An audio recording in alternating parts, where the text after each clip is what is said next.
Hello Gemini, thank you for joining me for your weekly forecast for week commencing the 26th of March. This week is just so intense. You have an opportunity to engage with it, and if you do, it could be thrilling, but it won't necessarily be without some drama. Part of this comes from the fact that Mars and Pluto are alongside one another. These two are the ruling planets, the co-regents, to give them their formal title, of the sign of Scorpio, which you know in itself is very passionate and has a reputation for being quite hot when it comes to intimacy. And intimacy may be something that you strongly desire this week. If you're lucky enough to be attracted to someone who really gets your pulse racing, the desire to get up close and personal will just go off the scale. It's going to be huge. On the other hand, if you're with someone who you're not enjoying that intimacy with any longer, then there could be a sense of wanting to pull apart. Now, the reason for that is nuanced this week, but it comes partly for two other planetary influences. The first is that Uranus, the planet of restlessness, is alongside the planet of love and also of sociability for you at the moment in the sign of Aries. And if there is something that you're not really enjoying, that particular aspect could propel you into the arms of someone who's much more exciting and much more sensual and intense. Equally, the Sun is squaring with Saturn. This is one of the toughest of all planetary aspects. If you think about it, the Sun is the heart of everything that we want to achieve.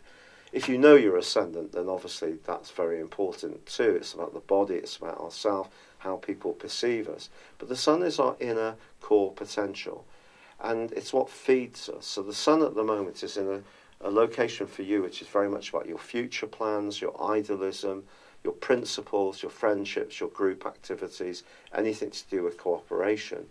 But with Saturn in the 8th house, that's very much to do with money, it's to do with potentially in this location jealousy, possessiveness, control. So with the Sun seeking liberty in the 11th house and Saturn stirring up all these deep energies and Mars and Pluto just adding to the boiling pot of passion, essentially, things are going to be very intense. So if there is someone in your friendship group who you feel tends to be clingy or tries to hold on to your coattails a bit, or perhaps pushes you to do what they want too much, or you're in a romantic relationship which you can't see the long-term future in, this is going to be a big week. I can't spin it in any other way than the truth. And then as the week draws to a close, Venus moves into a very tender location. Now, its transit through the sign of Taurus for you can lead to endings if a relationship has really run its course. But it can also be a time to just step back a little bit, reflect, enter into the more spiritual dimension of relationships. But you could have some very important discussions this week about business, finance, property, who does and owns and contributes what, or it could be about how committed you are in a romantic or personal context. If you're lucky enough for it to be going well, it could be super, super, super. It just can be that hot. I'm trying to be really appropriate here, and it's not always easy in a public forum.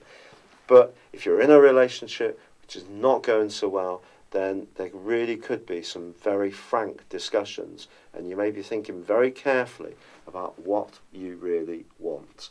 It's been a real pleasure being with you. If you would like or comment on this video, I'd be delighted, or if you've yet to do so, subscribe. I do apologise for my heavy cold. Thank you for joining me. Good luck and goodbye. Thank you for joining me. If you'd like to know more, please visit my website at www.patrickarundell.com or download my free app in iOS, Google or Facebook at www.horoscope-ace.com. Thanks and goodbye.